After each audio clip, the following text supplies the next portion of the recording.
Ayan, fresh rambutan po. Yan.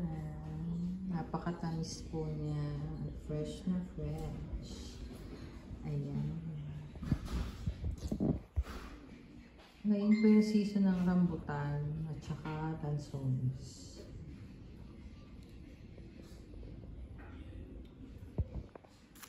Super, ang tamis niya.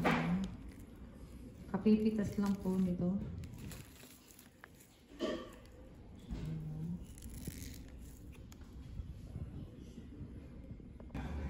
Ayan. Ito po yung lansones na duko kung tawagin. Mas matamis daw ito.